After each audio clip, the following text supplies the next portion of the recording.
How to replace your brake booster vacuum hose on a 2017 Ford Fusion. I've already got mine removed out, but it was a little bit tough trying to do it. Now basically back here, let's see if I can get some light onto it. Right where that opening hole is, all the way back there, you'll have this piece here that connects inside of it.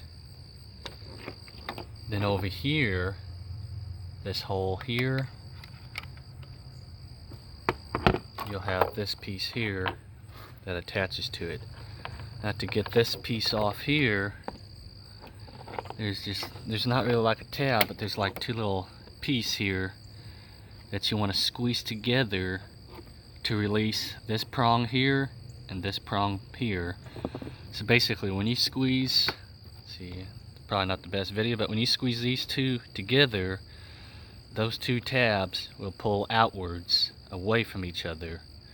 So when you squeeze together, this side here will open outwards and you just have to pull up on it. Now this one here was a little bit tricky because you don't got really much working room.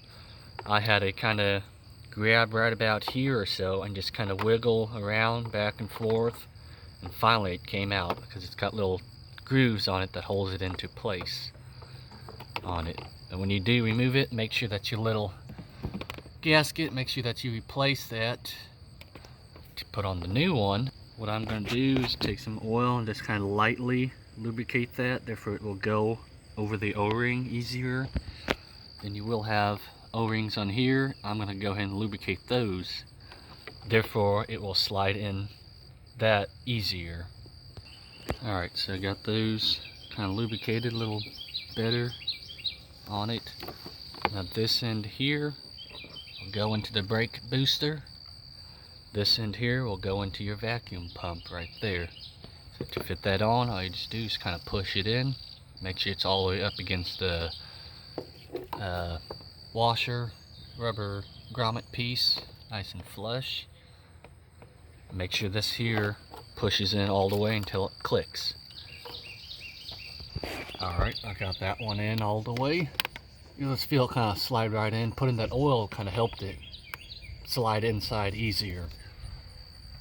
Then all you just want to do, this fella here, just push it in until you hear that click. You can give it a little tug, make sure she's in all the way. She is on it. Now on this piece here, you might have to slide it. All it is just a little protector, just like you see here. You might have to kind of slide that either way, because there's a little piece that will hold your little line in place so it don't move around.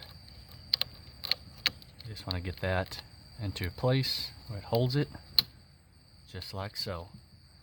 Pretty simple process on it, so hopefully that helps you out. Thanks for watching.